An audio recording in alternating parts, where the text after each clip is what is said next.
बाबा का ढाबा। शहर के घंटाघर के पास एक बूढ़ा बूढ़ी एक छोटा सा ढाबा चलाते थे। दोनों एक दूसरे का सहारा थे और किसी तरह अपना पेट पाल रहे थे, लेकिन महंगाई ने उनका जीना मुश्किल कर दिया था।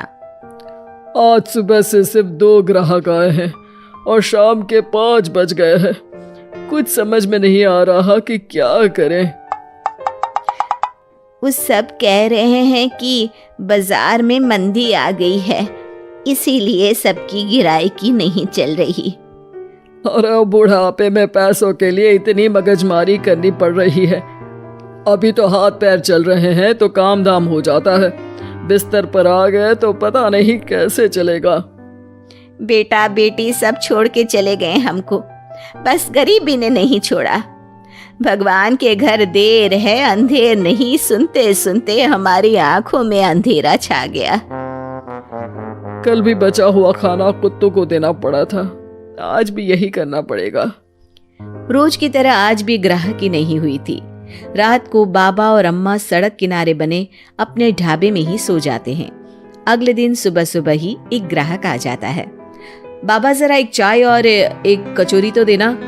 जी भैया, अभी गर्मा गर्म कचौरी तल के दे रहा हूँ। एक ही चाहिए बेटा? आपके साथ आई मैडम जी नहीं खाएंगी क्या? नहीं, मैं ये सब रोड की चीजें नहीं खाती हूँ, आप इन्हें ही खिला दो।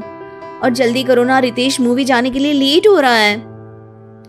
अरे बाबा, लाल चटनी ज्यादा डालना। हाँ। लेकिन उसके बाद फिर पूरे दिन कोई ग्राहक नहीं आता और फिर से सारा खाना वेस्ट हो जाता है।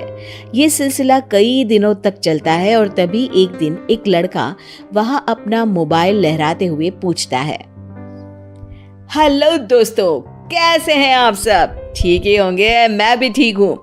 और आज हम हैं किशनगंज के बाबा के ढाबे पर। चलिए देखते हैं कि बाबा क्या क्या बनाते हैं।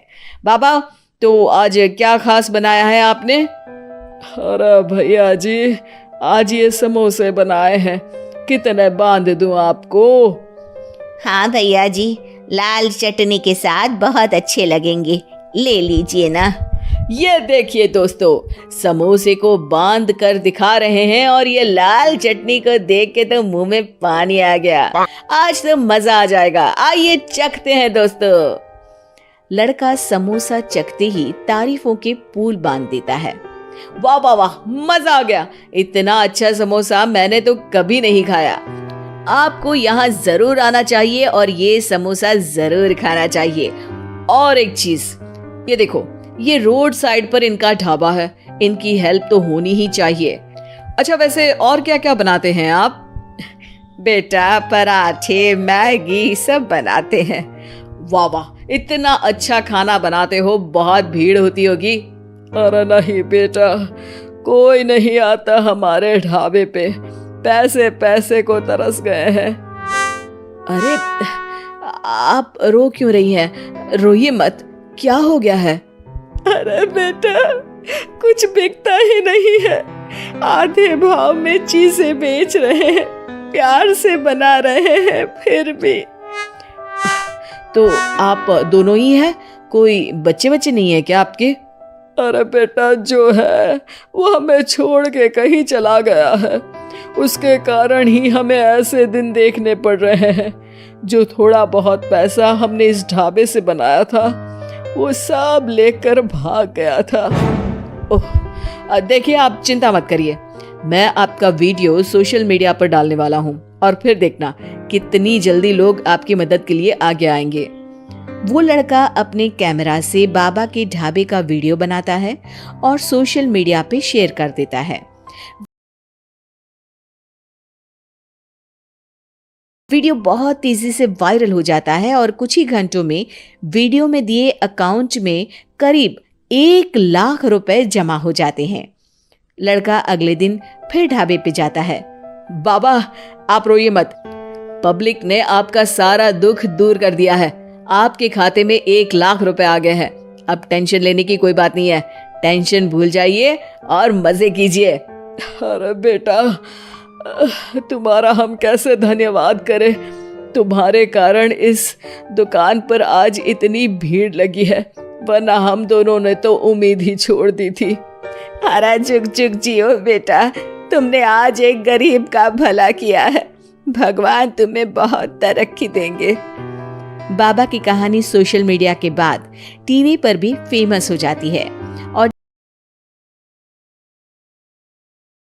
टीवी पर बाबा का बेटा उनकी कहानी देख लेता है और उसकी नजर बाबा के खाते में आए रुपयों पर पड़ती है। 1 लाख रुपया, वो भी एक दिन में? अरे ऐसा ही चलता रहा तो ये दोनों तो करोड़पति हो जाएंगे और मैं ऐसा ही रह जाऊंगा।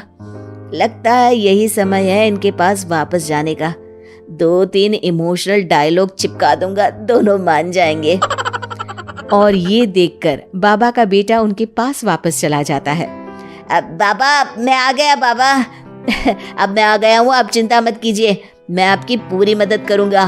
अब तो मेरी आंखें खुल गई है बाबा। अरे बेटा, कितना याद करते थे तुझे मेरे लाल।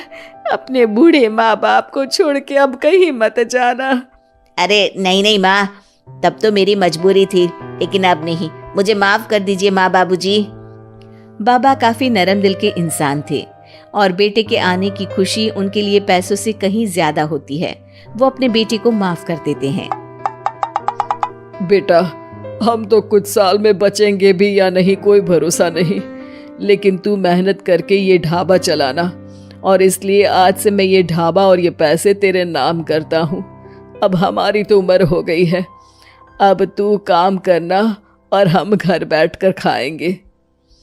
ये कहकर बाबा सारा पैसा अपने बेटे को दे देते हैं और आराम से अपनी पत्नी को लेकर अपने पुराने घर चले जाते हैं। ढाबे पर काफी भीड़ बढ़ती है। कुछ दिन में ही बेटा काफी पैसे कमा लेता है।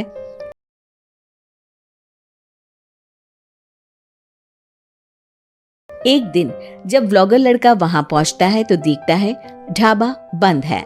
वो बाबा के पास जाता है। अरे बाबा, आपने अपना ढाबा क्यों बंद कर दिया?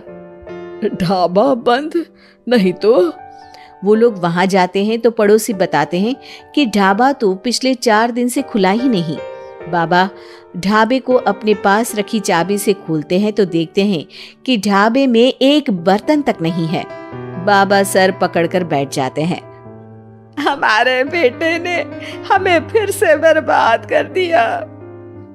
पर हमारे पास तो वापस बर्तन खरीदने तक के पैसे नहीं है। बर्तन भी बेचकर खा गया होगा नालायक। बाबा आप चिंता मत करो, आप काफी फेमस हो, लोग फिर से आपकी मदद कर देंगे। बस इस बार अपने बेटे को दूर रखना ढाबे से। अब की बार बाबा ढाबे पे एक बोर्ड लगवाते हैं जिस पर लिखा है सिर्फ बाबा का ढाबा।